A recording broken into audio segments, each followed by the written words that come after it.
Olá, muito boa tarde. Ninguém fica para trás. Foi o tema para o Dia Mundial dos Doentes de Lepra, que se assinalou no último domingo.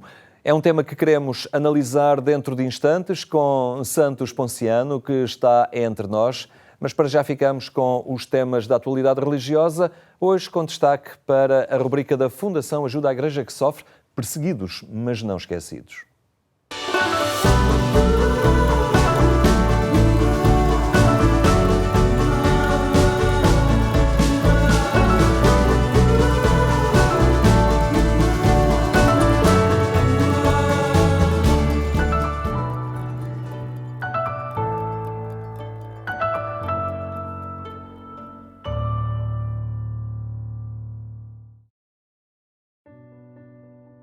Há datas que não podemos esquecer. 24 de fevereiro de 2022, quando começou a invasão da Ucrânia pelas tropas russas, é uma delas. Foi há 2 anos.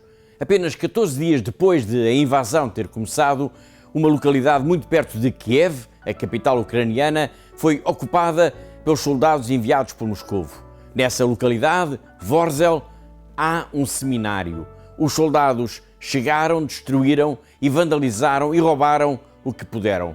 Como nos vai contar já de seguida o padre Ruslan, o reitor do Seminário do Sagrado Coração, os russos forçaram os portões e entraram. Nem uma imagem de Nossa Senhora de Fátima escapou.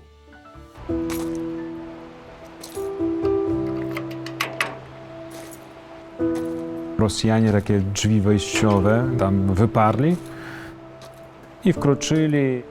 Wszystko, co dawało się, to kradli. Wojna pcha człowieka w najgorszą stronę. Było takie 2 bombardowania. Ona jest taka jakby trudna pamięć. Pan Bóg pomógł nam z tego wyjść.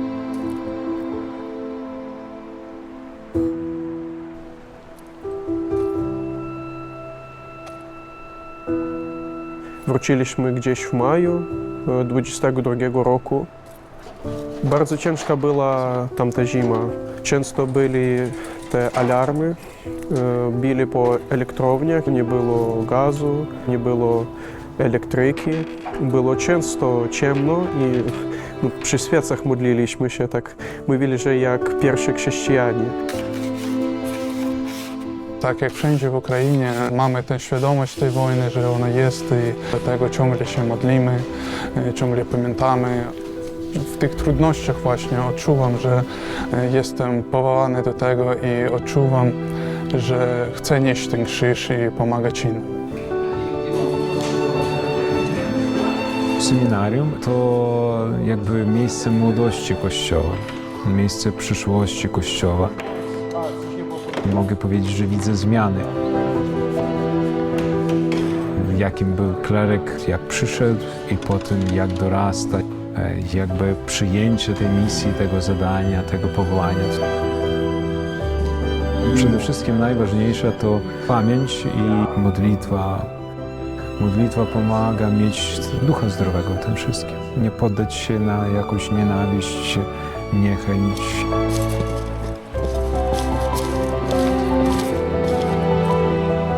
O to chodzi też w seminarium, że dobro jest lepsze i mocniejsze od zła.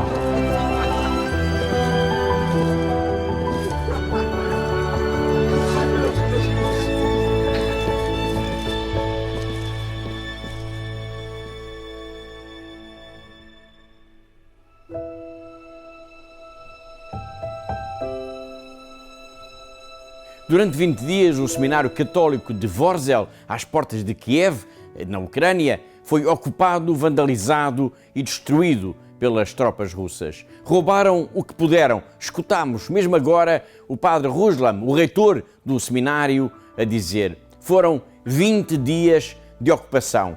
Os soldados deixaram a região de Kiev e os seminaristas voltaram. Voltaram com baldes e esfregonas, voltaram para limpar, para consertar, para dar nova vida ao seminário, apesar da ameaça dos bombardeamentos, das sirenes sempre a tocar, apesar até das falhas constantes da eletricidade. Nada disso era importante. O que contava mesmo era poderem estar de novo em casa, no seminário, apagar as cicatrizes da destruição, recomeçar tudo de novo. É assim também a vida dos ucranianos desde 24 de fevereiro de 2022. Recomeçar tudo de novo todos os dias. Ajudar a Igreja da Ucrânia, ajudar estes seminaristas é um dos compromissos da Fundação AIS para esta Quaresma. Ajudar este povo a recomeçar de novo todos os dias. Todas as semanas nós marcamos encontro aqui, porque há uma igreja que precisa da nossa ajuda.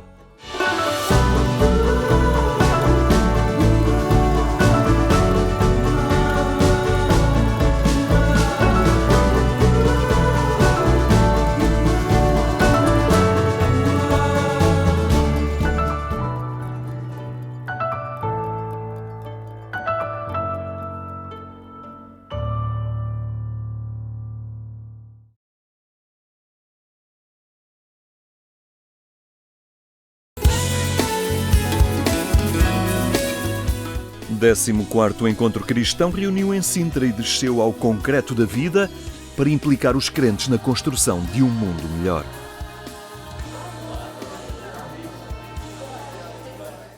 Nasceu há 14 anos a partir de uma união familiar que juntou cristãos de diferentes tradições. Envolveu as comunidades cristãs e é hoje uma oportunidade de encontro e partilha ecuménica. O que aqui encontramos é fundamentalmente uma iniciativa de duas comunidades locais, uma igreja evangélica e uma paróquia católica, em que se proporcionam essas condições para esse encontro, como eu digo, em torno de valores comuns. Naturalmente, cada comunidade tem as suas próprias dinâmicas, os seus objetivos, mas há naturalmente também oportunidades de encontro, mas muito dentro desse conceito de que são, vamos dizer, nesta linguagem, as bases e não propriamente um encontro de cúpulas, e não há aqui, digamos, espaço propriamente para a discussão teológica, também não é que não seja importante, mas não há espaço para isso, é fundamentalmente um espaço de encontro. O movimento dos focolares, cujo carisma procura a construção da unidade, também participou para aprofundar esta dimensão do diálogo que o caracteriza. Um encontro assim, aqui em Sintra, em Portugal, é mesmo isso, um sinal de que acreditamos, não, que é possível este caminho juntos, não? Este acreditar que isso, não? Que Deus está a manifestar-se também de maneiras diferentes, não? Com sensibilidades diferentes em cada uma destas igrejas, não? E o diálogo é uma dos rostos da esperança, eu diria o mais importante. O bispo da Igreja Lusitana destaca a importância da atitude dos cristãos perante os desafios da atualidade, afirmando que entre nós o cuidar do outro passa hoje por uma especial atenção aos migrantes.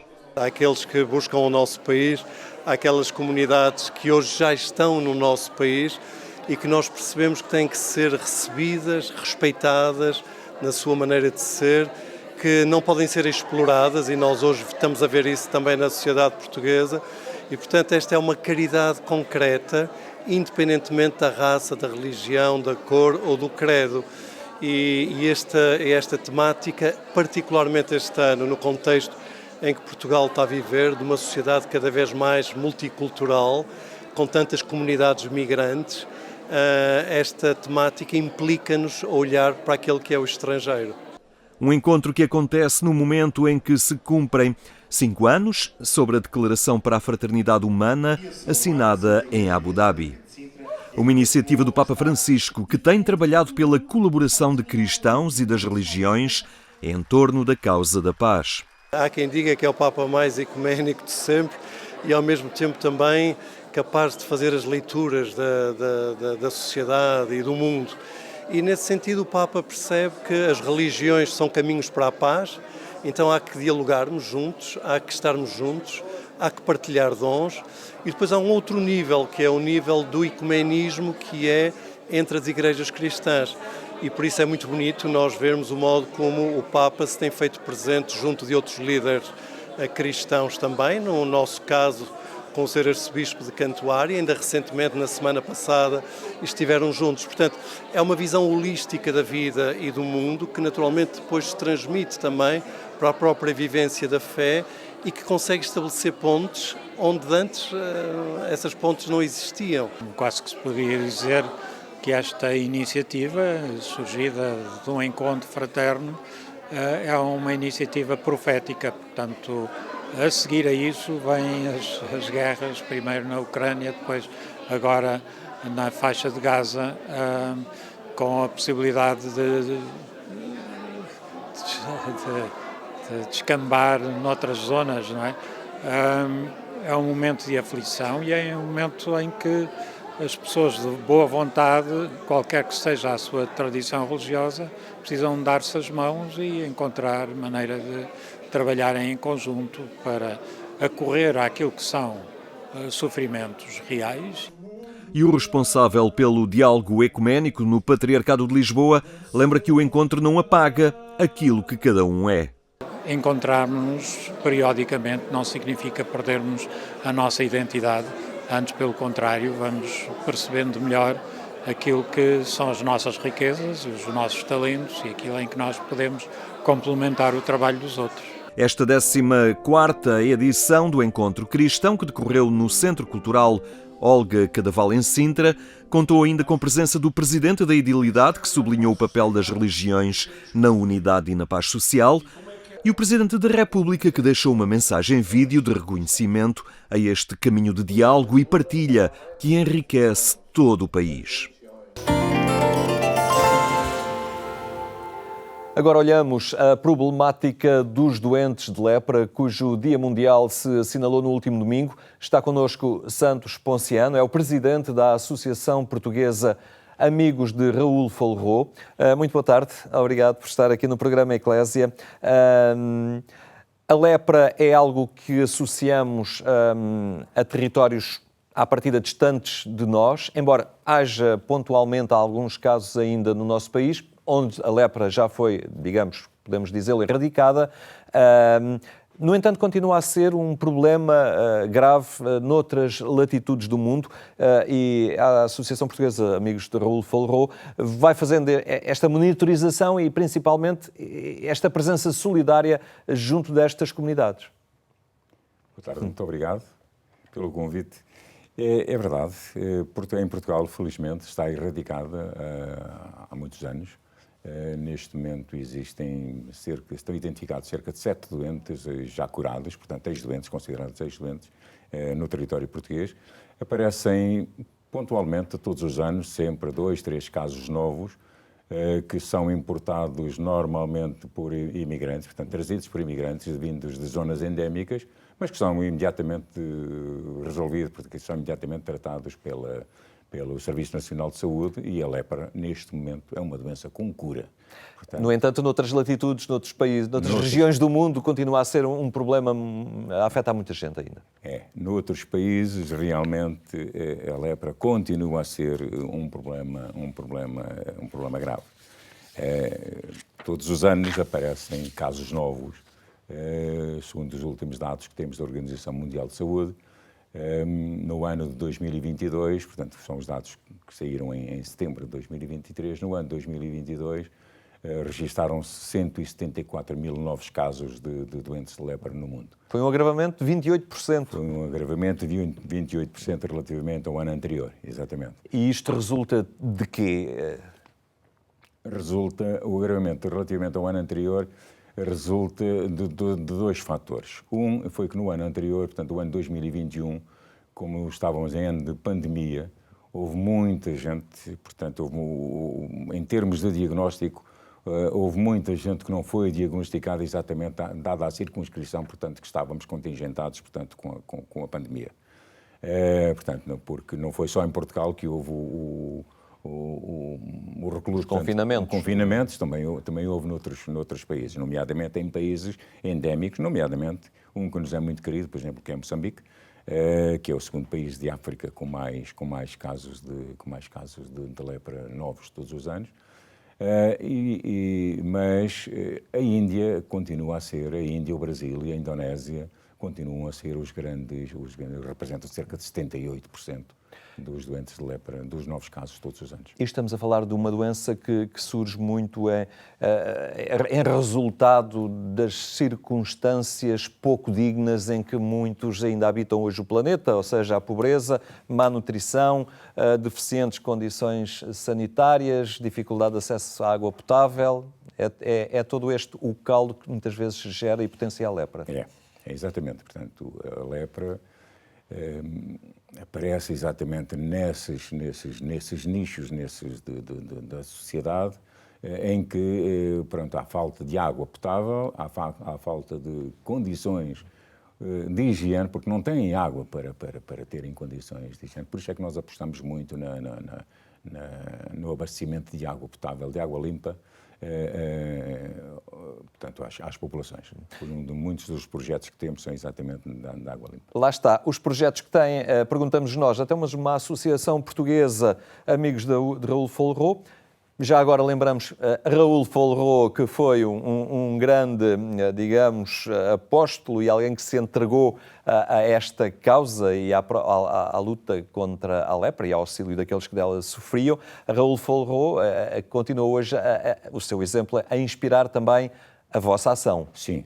A nossa a APARF, a Associação Portuguesa Amigos de Raul Folro, nasce e continua, portanto, a existir, inspirada exatamente na vida e na obra de Raul Folro. Raul Folro, em 1935, quando tem o primeiro contacto com doentes de lepra no Níger, aquilo que quis e que dedicou depois toda a sua vida, aquilo que quis foi que eles fossem tratados como doentes, como pessoas e que não fossem segmentados, portanto, ostracizados, postos à margem, que era o que normalmente acontecia desde os primórdios. Nós temos o registro há cerca de 1500 anos antes de Cristo, é o primeiro registro escrito que existe sobre a doença da lepra, e só em 1873, portanto, é que o médico norueguês Gerard Hansen, Dr. Gerard Hansen, descobre o bacilo que é causador da lepra. Portanto, e até aí eram consideradas uma maldição, uma doença divina. Portanto, então as pessoas eram pura e simplesmente afastadas e segregadas de toda a sociedade. E Raul Folro traz à nossa presença, portanto, exatamente o que as pessoas são pessoas, portanto, têm que ser tratadas como tal. Como doentes, têm que ser tratados como tal. Ao que sei, a cura da lepra é relativamente barata, acessível. No entanto, nestas regiões onde a lepra mais se faz sentir, não é assim tão acessível e isso passa muito pelos projetos que vocês têm em curso. As pessoas pontualmente confrontam-se com o vosso apelo à generosidade delas, nomeadamente no Peditório Nacional para a APARF. Onde estão e o que são os vossos projetos?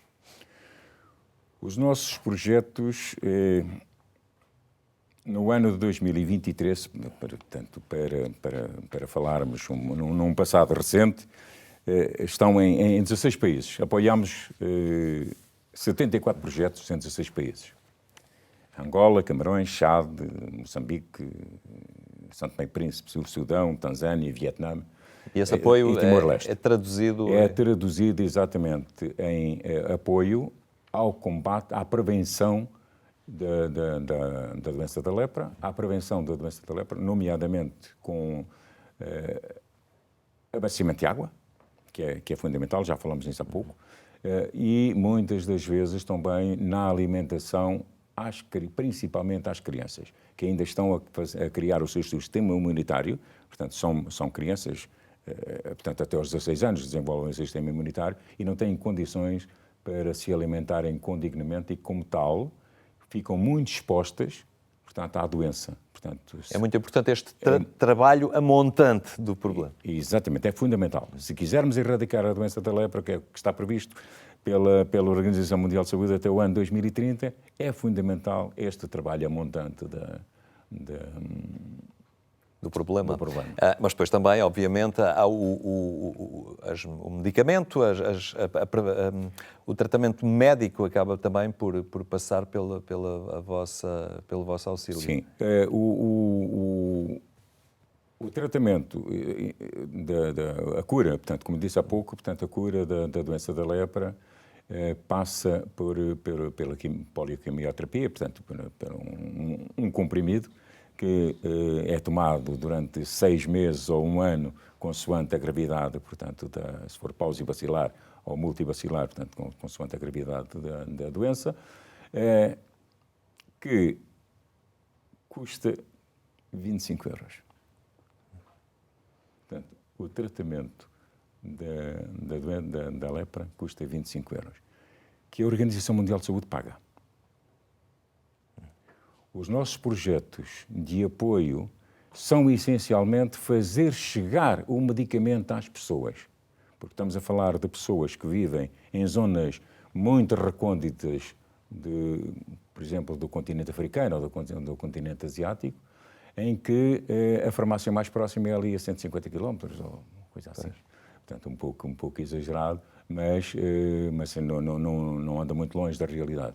E então o nosso trabalho é fazermos chegar a medicação, portanto, um dos nossos trabalhos, aliás, é fazermos chegar a medicação às pessoas, que isso é um trabalho muito difícil e caro. E lá está a importância também de nós, apesar de vivermos num país quando a lepra está erradicada, nos mantermos próximos, nomeadamente da APARF, e sabermos, e agora ficamos a saber ainda mais, aquilo que fazem e a importância também do gesto solidário das pessoas sempre que são solicitadas a isso. Muito obrigado pela sua presença hoje aqui no programa, e fica certamente este apelo e esta sensibilidade mais nítida agora perante este problema. Muito obrigado nós, em nome dos doentes. Muito obrigado. Muito obrigado. Ficamos por aqui. Tenha então uma muito boa tarde e até amanhã, se Deus quiser. Cuidados de saúde, água potável e alimentação. Há 37 anos que a APARF trabalha na prevenção e diagnóstico da lepra no mundo. Colabora na campanha anual de angariação de fundos para o combate à lepra. Saiba como pode ajudar em aparf.pt.